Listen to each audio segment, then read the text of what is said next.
Welcome to Inspiring Change from OCALI, our forum of stories and connections from our ongoing work of inspiring change and promoting access for people with disabilities.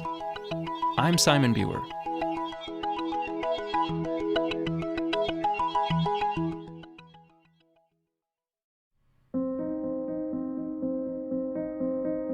What does stress mean, and how might we start to create some practices to not fix the pandemic? That's outside of all of our hands, right? But some practices to come back to a regulated state. And that's our work, and that's what we're being invited to lean into right now.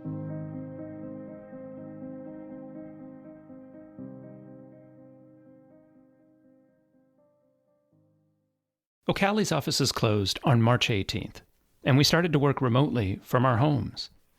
Like so many of you, we're trying to sort through and figure all these things out. It's a mountain of change to deal with, all at once. School is suspended, kids are at home, parents are scrambling to manage work life, home life, school life, all under one roof. Workers are trying to juggle remote tasks and conference calls and virtual meetings from a spare bedroom, a kitchen table, the basement. And that's if they're lucky enough to still have a job. Schedules are disrupted, as are routines and habits. There are limits on where we can go and what we can do, and the need to adhere to this new practice we're all learning called social distancing. And we haven't even talked about the impact of the disease itself. People are getting sick and dying. There's a lot of uncertainty, chaos, stress, and anxiety as we all try to work through these sudden, new, unknown, and continuously changing dynamics. So we're starting a new series of Inspiring Change podcast episodes that focus on the impact of all the challenges and difficulties we're rapidly absorbing and experiencing in the midst of the COVID-19 pandemic. We're calling it Voices, Visions, and Victories.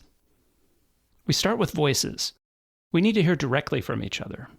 Now more than ever, it's important to share individual stories and connections to real moments and touch points, professionally, personally, as members of a community.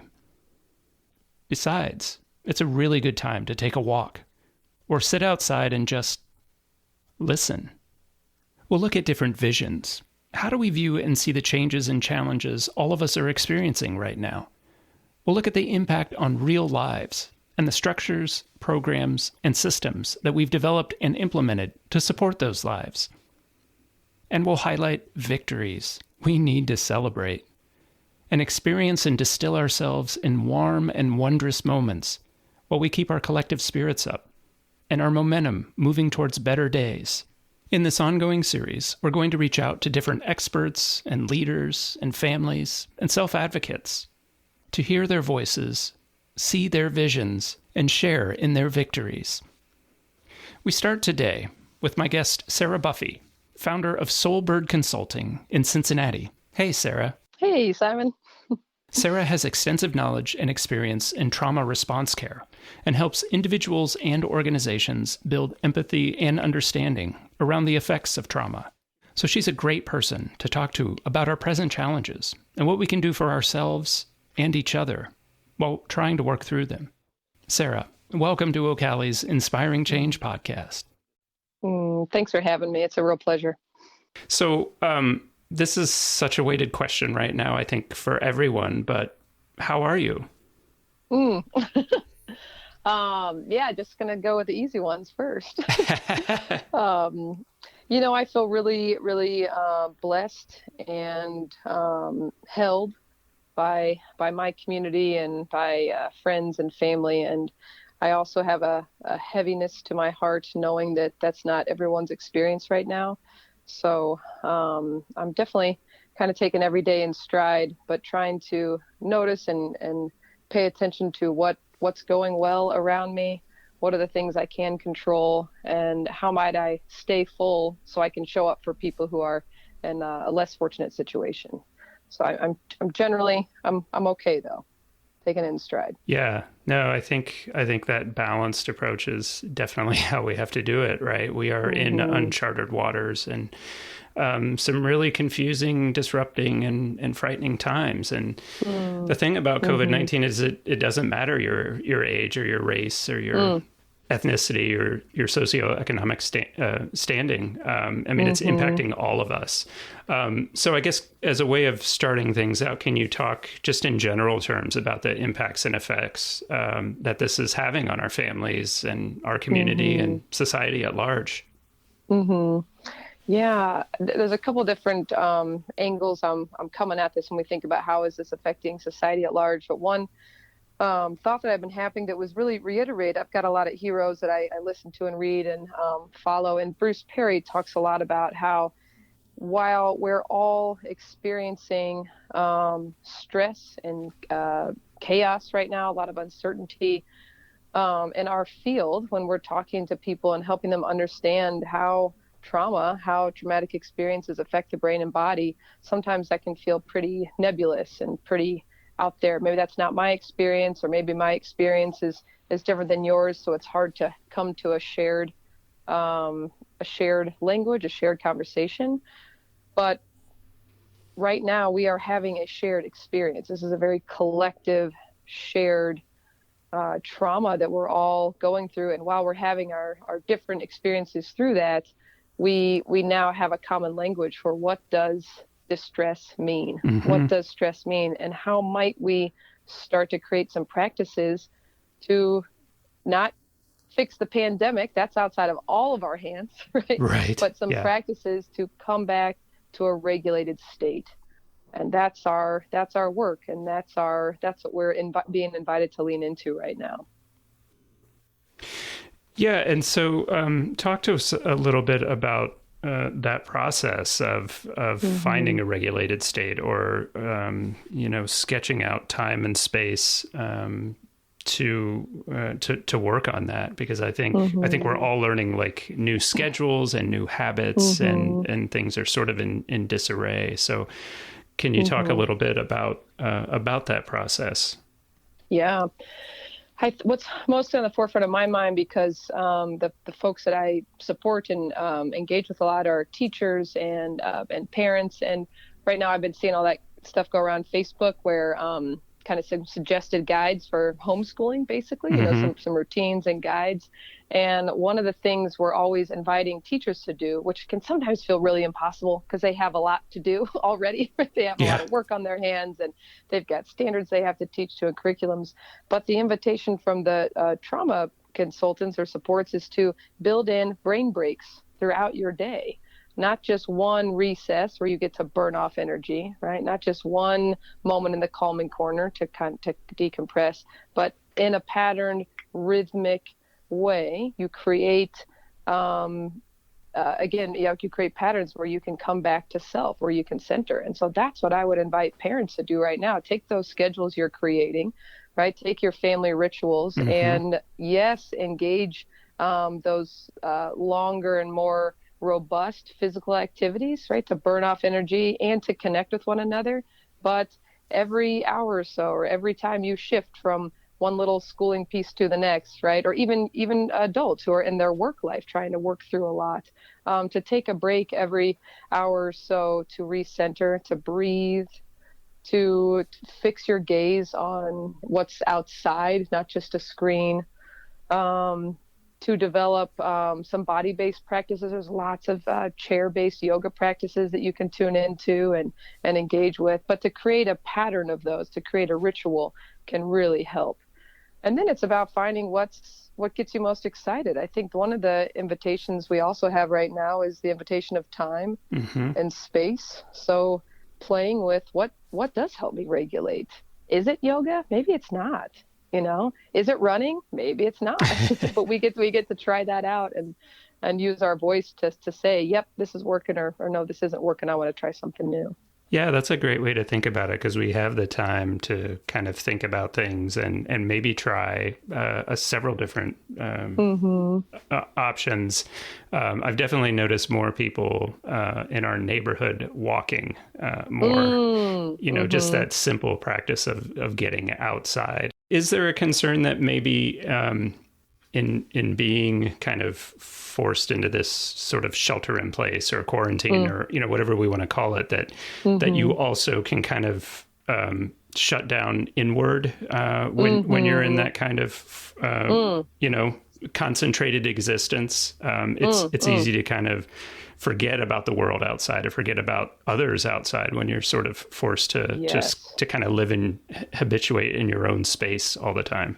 Yes. And as you're sharing that, it makes me think about we're shutting down the outside, but now who are we left with?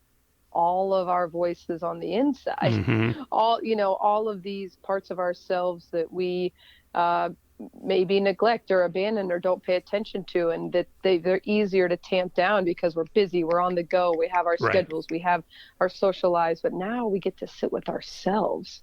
And while that is a gift, it can also be terrifying, right? Yeah. Who am I? What do I love? What do I like? Where are my people? But also, where am I? And how might I start to cultivate that self-love, that relational resilience I talked about, is that space between you and me. How do we create the capacity to be safe in relationship with others, but also with self? So maybe this is a time where we're in a global shift of tuning in versus checking out. Mm-hmm. Oh, that's a great way to put it. Because it can be sort of unsettling when your identity is as someone who goes into an office every day, or who goes to school, or who teaches children, or who works with people. And then now all of a sudden that is happening in an entirely different way, or maybe not happening at all. And so what do you do with that?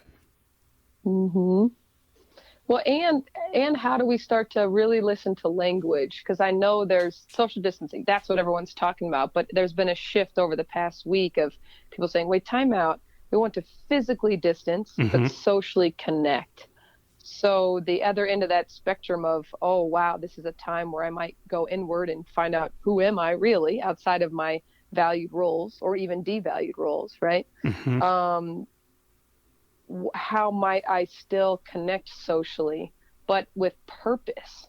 So now you have to actively seek out social connection, whether that's phone or Facebook or Zoom or things like that, or a walk where you're 6 feet apart. Yeah. But before, social connection was probably happenstance a lot of time, that we have that feeling of being alone in a group, right? Alone in a crowd. I'm around people just because they're there. But now we get to be intentional, and that feels like an opportunity as well.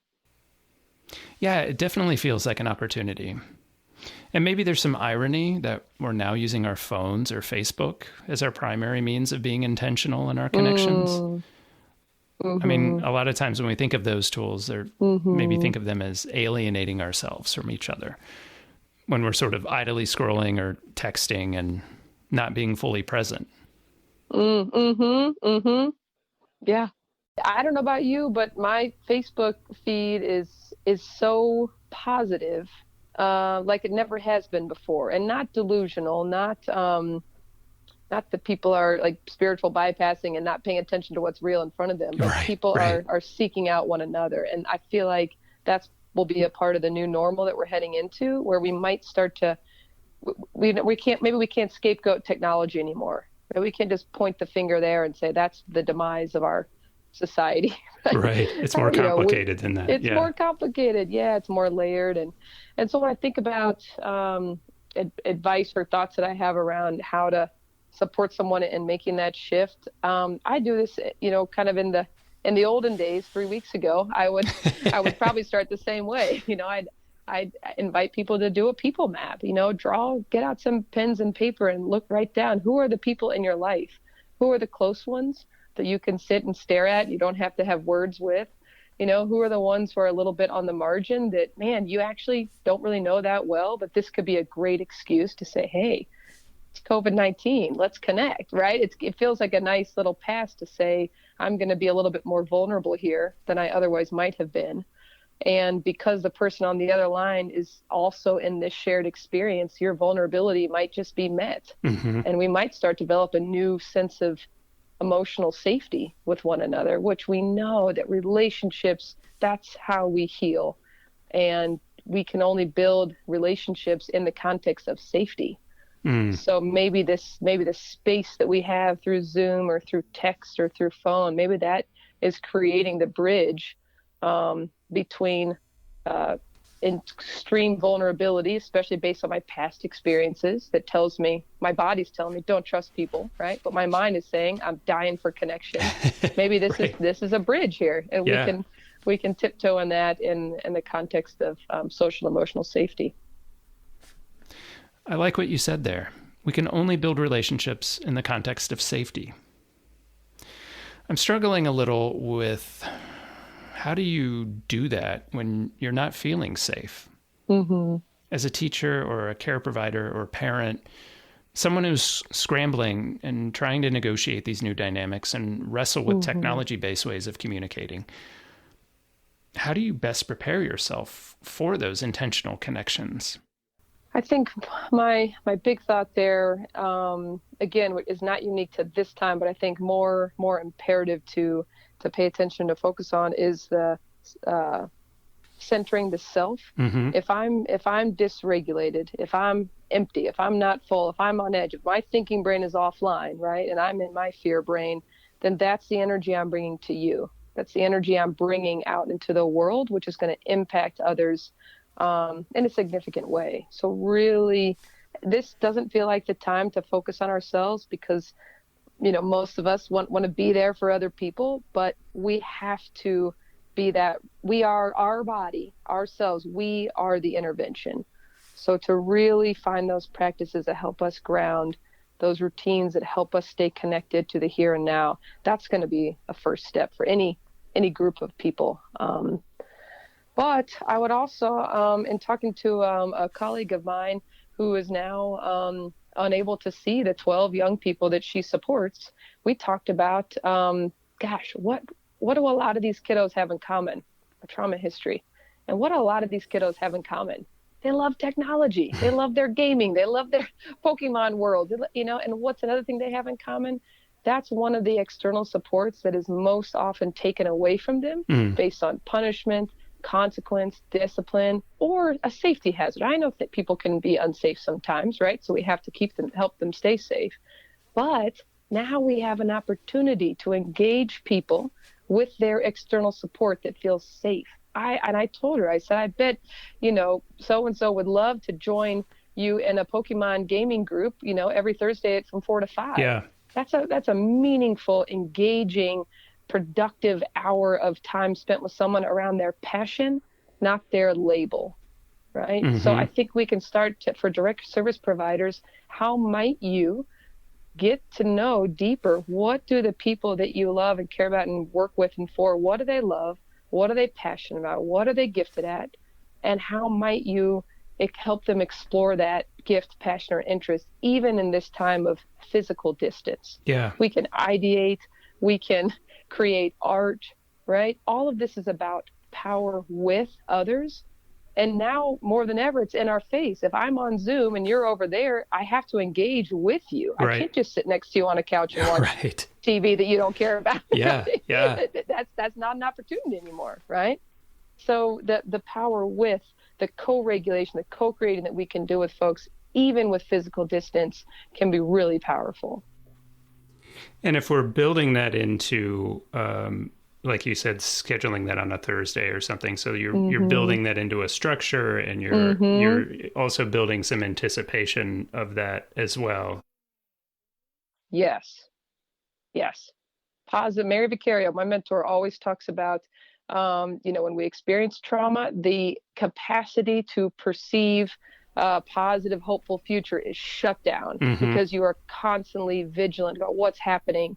How do I have that thing in the past never happen again? How do I not have a terrible future, right? So to help people orient towards a positive and possible future, brilliant, absolutely healing. And you don't have to be a mental health clinician to do that, right? To have a phone date scheduled out, that's how we help people orient to a positive and possible future. And that's a small step that we can take. And I want to go back to what you were saying about starting with the self, and you've kind of touched a little bit on, we occupy our bodies in order to best, I think, present my best self to you, my family, to you, my friend, to you, my client.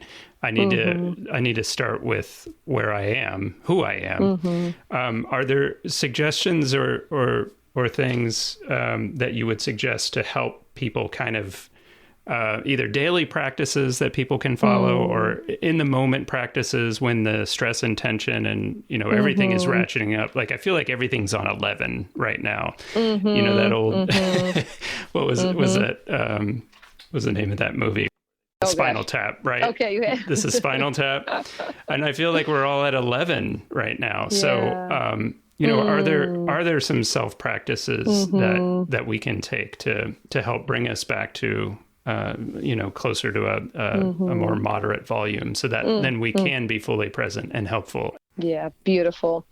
What I love about this first is, I think one of the misinterpretations of regulation practices is wait till you're at an 11 to bring yourself down to a 4, right? Yeah. And that's what we want to avoid. We want to create practices so that we're not shooting up and coming down, but we've got more of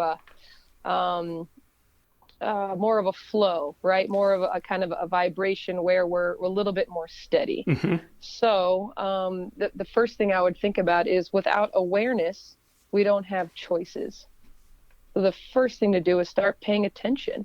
How do I know when I'm in distress? Am I listening to my body?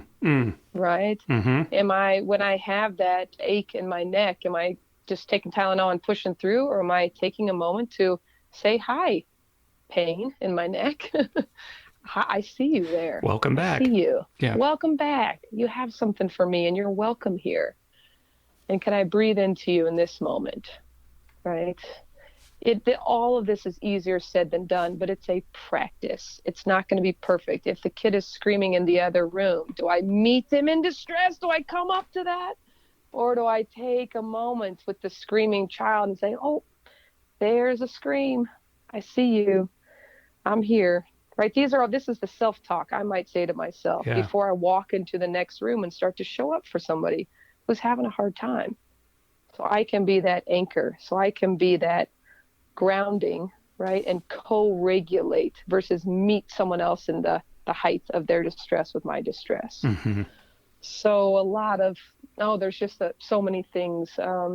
Breathing, of course, we talk about it, but we don't do it enough, right? This dropping our breath down to our abdominal area and having to exhale longer than the inhale. Just that as a practice helps us recalibrate, get our reason minds back online.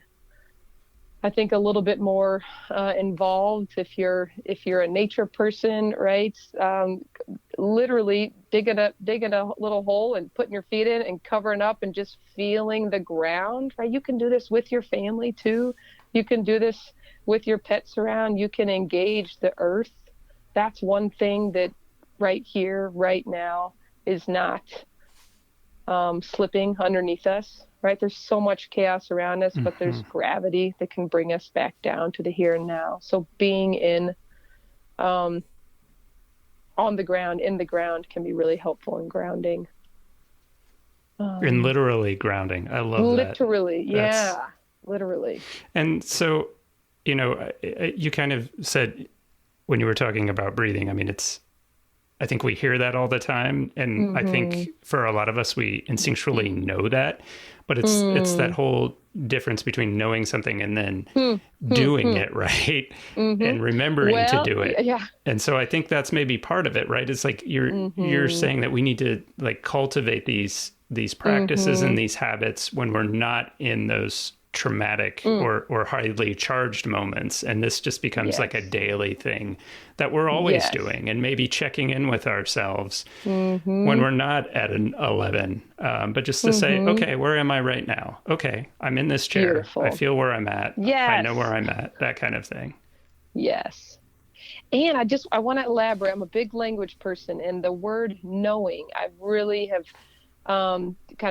been playing with a lot lately, because when we use the word knowing, what we typically think kind of unconsciously is what our thinking brains know, what I know intellectually, what I know cognitively. That's what we usually think. Yeah. Yeah. What I'm trying to shift to is, one, what does our body know? And what our body knows will trump whatever our thinking brain knows in a state of distress, because the thinking brain goes offline. So what our body knows is now in the forefront.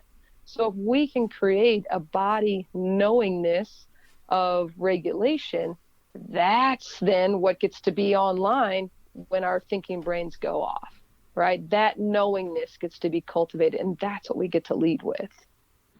Okay, so help me unpack that a little, Sarah. How do we know what our bodies know? Well, okay, how do we know what our bodies know? Like, are you saying that it's recognizing, like our shoulders are scrunched up and our neck is stiff, and maybe we have a twitch? Is that what you're talking about? That the body manifests these things in some way? Well, yeah, I'll talk around it a little bit differently. Okay. A couple things I would name. One, how do we know what our body knows? We got to ask it. We got to develop a conversation with ourselves, right? And that probably feels weird or silly or really vague to a lot of people, but when I'm sitting at a desk, right now I'm sitting, and my left shoulder is aching a little bit, and I'm just gonna move it around a little bit, and I'm gonna notice that that's there, and wonder to myself, does it have a message for me? And right now, all it does, the message for me is I just need to lean back. My energy is leaning towards you, Simon. I'm like out in this conversation, like, whoa, let me come back and just be a little bit more present. So when we ask, when we can get curious without attachment to an answer, right? Curiosity for curiosity's sake, we can start to develop more of a relationship with self. And in that relationship, we'll find all kinds of answers, all kinds of threads to follow. The other piece of this question of how do I know what my body knows? If we look at our survival strategies. Okay. So we know that trauma is stored in the body. It's not stored in our thinking brain, and we can just talk about it and make it okay. Traumatic experiences get stuck in the here and now part of our brain, and they manifest physically. And what they do is when we are in a state of distress, when we enter in a state of panic or fear, our thinking brain, which is in control of logic, rationale, reason, that goes offline, because our brain doesn't care about logic, it cares about survival. Okay, yeah. And what comes online are our survival strategies. And these can be really safe survival strategies, flocking to safe people. A lot of what we're seeing now on social media is a safe flock.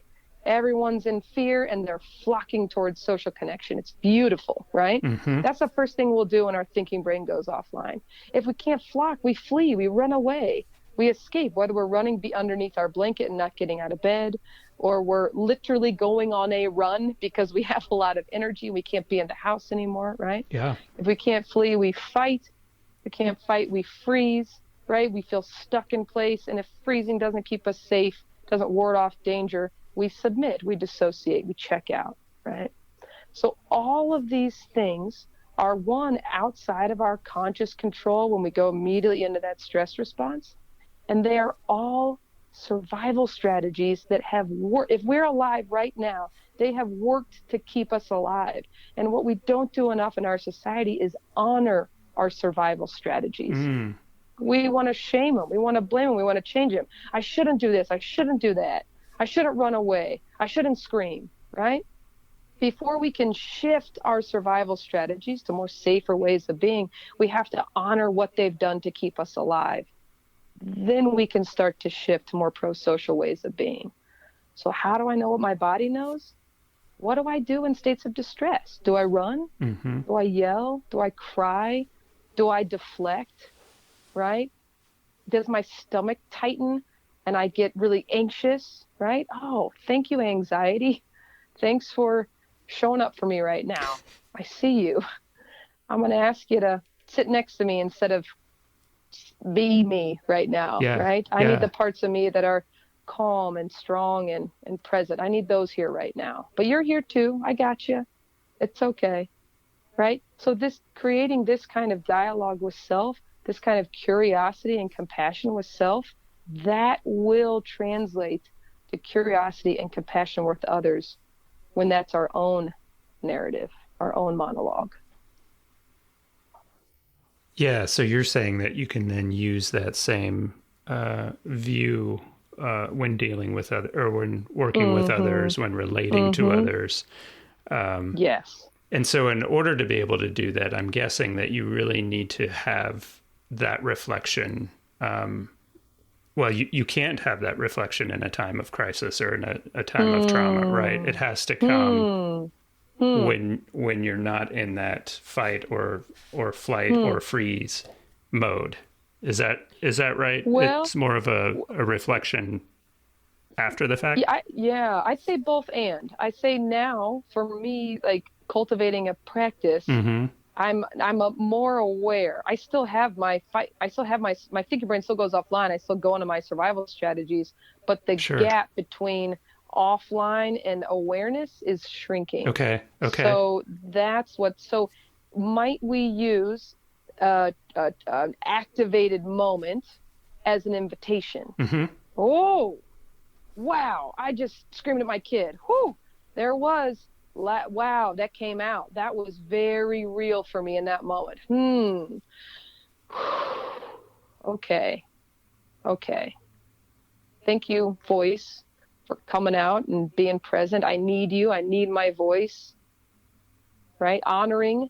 And then how might I respond next time? Yeah. So it's not that I can't respond. How do we shift from reaction to response? Yeah. Right. And the more, so even in the traumatic moments, even in the chaos, so I'm talking about me, you, Yep. Care providers, teachers, et cetera, who have a lot of supporting capacity to play with these concepts. If a child is having a meltdown, I'm not going to talk with them in that moment about awareness and choices and all this nonsense. I'm talking to you about it, Right. Right. Yeah. But what I would do is ground and reflect back. Wow. Having a big feeling. This is so stressful. We miss our friends and everything's unknown, right? Might we offer reflection, give kids or young people language that they don't have the words for right now? Mm-hmm. And they don't have the words for because their thinking brain's offline, and that's where language is housed, right? Right. But we can reflect that back. We can start to give language and names to all these big feelings and sensations and emotions that are rising up and have no place to go. Yeah. Right? Yeah. We can reflect them. We can appreciate them. We can appreciate and honor that lived experience. And then we can get curious together. What might we do together now? What might feel safe right now, right here, as we're together? Yeah. Yeah.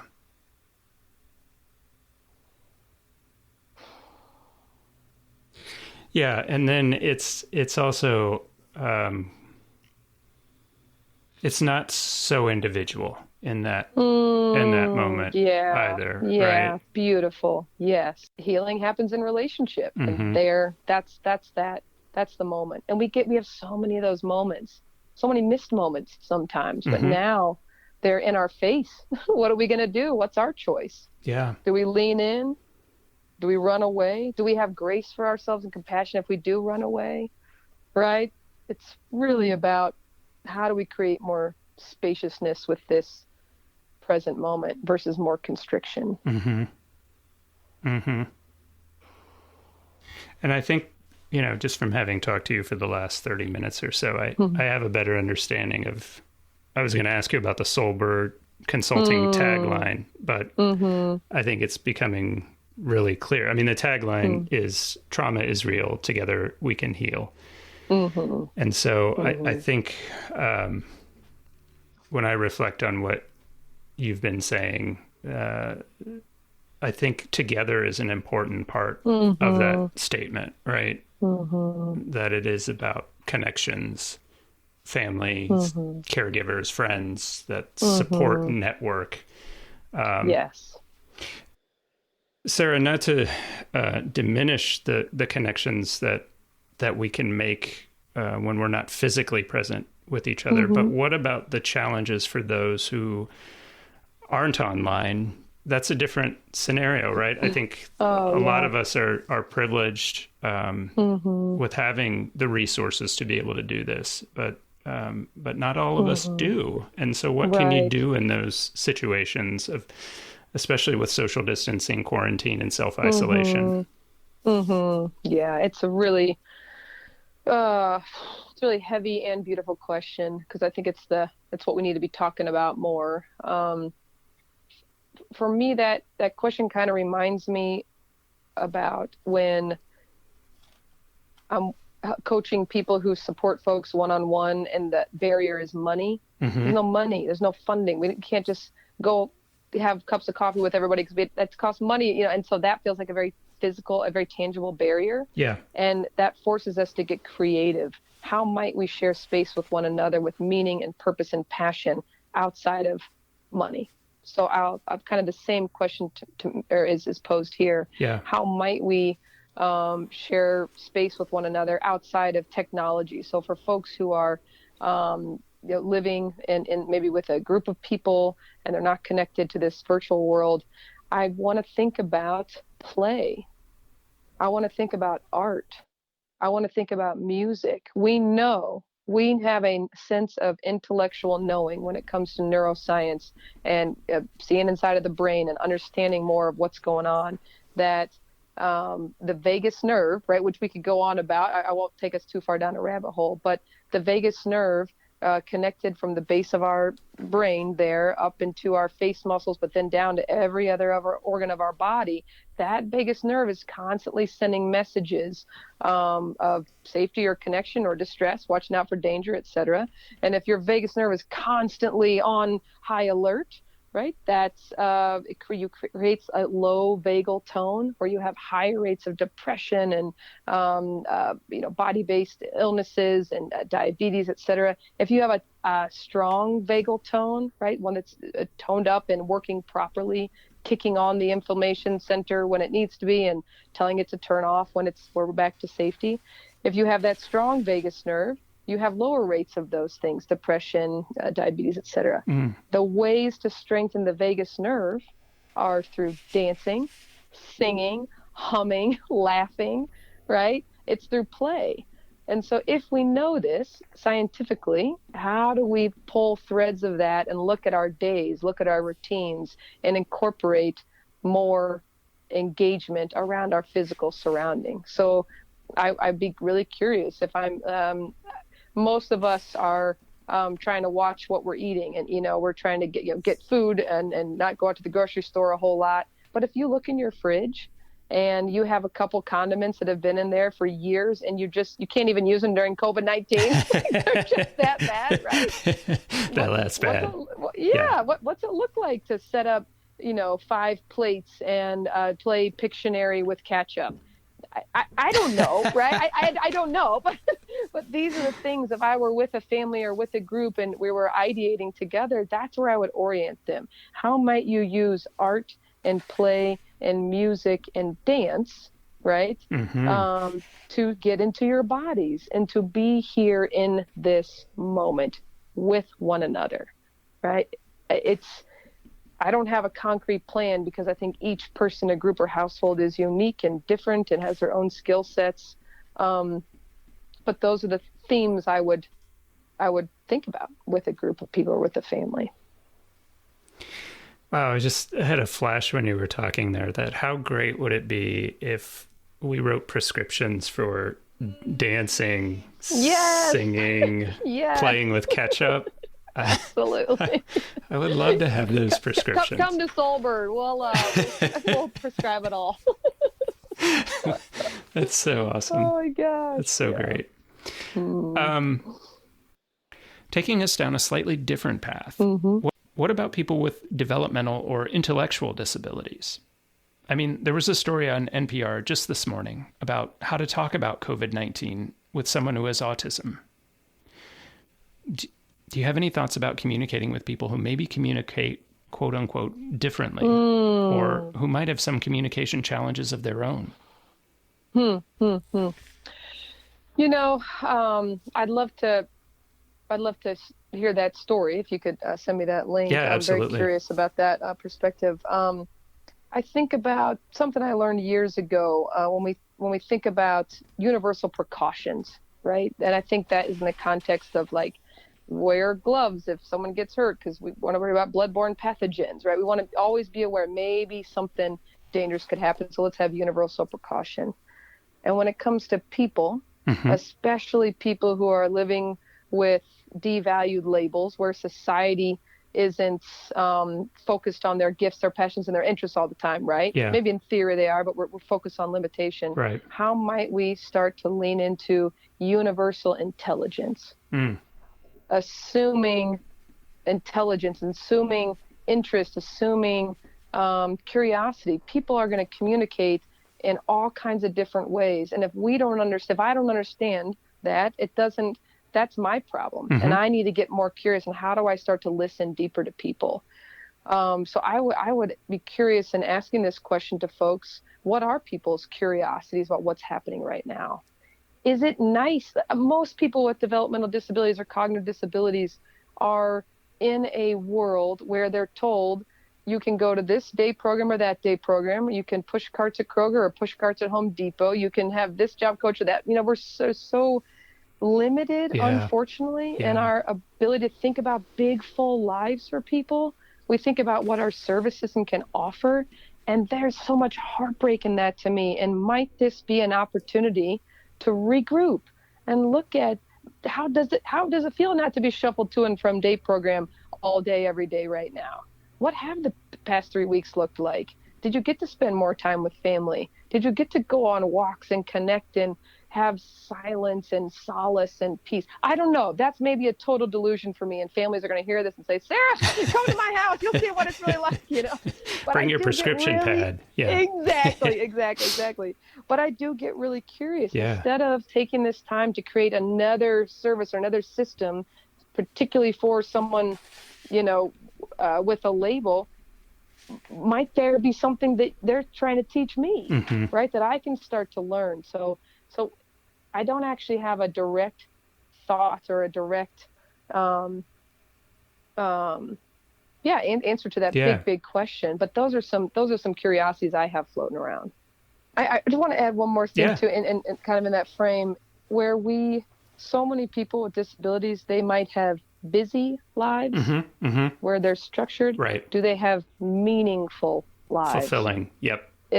Fulfilling and purpose. And so that's what I might look at. Where might we create purpose in this moment of peril, right? Well, and it should be an extension, right? Like that's what we should be doing anyway. So it's really exactly. How do we continue? Well, it's like the washing hands. We should all be washing our freaking hands. This is not new. This should have been this is not new, right? Yeah, it's very similar. Like we should always be centering purpose and passion and fulfillment. Yep. This is a big kick in the buns from the universe, right? Right. Let's get back to that business. Yeah. How do we do it given, I mean, for any situation, like given the changing circumstances, this is a continuation down the path. Maybe it's a fork in the path, but we're still, going down the same path, really. Sarah, we're calling this podcast series Voices, Visions, and Victories. And so, we've heard your voice. I definitely have a good sense of your vision. What's your victory right now? Or victories, if it's plural. Yeah.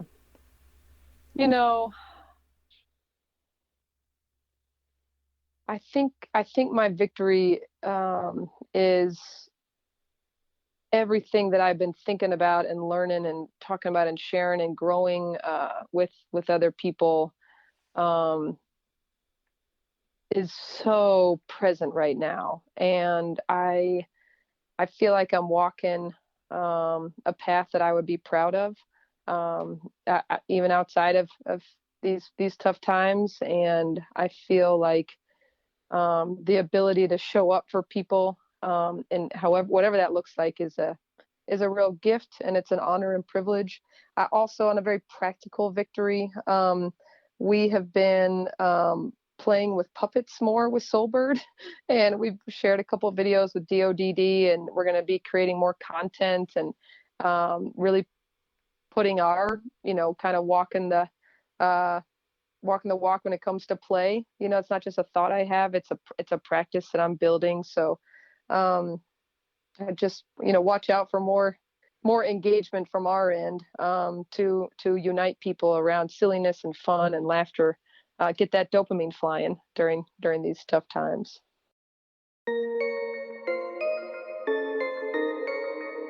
That was Sarah Buffie of Soulbird Consulting in Cincinnati, Ohio. To learn more about her practice or to connect with Sarah or her team, you can visit soulbirdconsulting.info. Again, that's soulbirdconsulting, all one word, .info, I-N-F as in Frank, O as in orange. You can also find them on Facebook, where you can check out some of their new puppet videos, which, as Sarah was saying, help unite people around silliness and fun.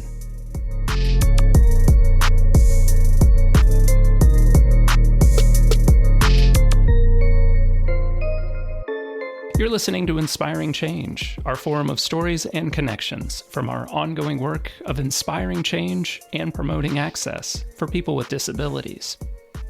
Subscribe to Inspiring Change wherever you get your podcasts. And if you or someone you know needs an accessible version of this podcast, visit ocali.org/podcasts and click on the link to Inspiring Change. Thanks again for listening to Inspiring Change, because the need for change is everywhere, and inspiration can come from anywhere. I'm Simon Buer. See you soon.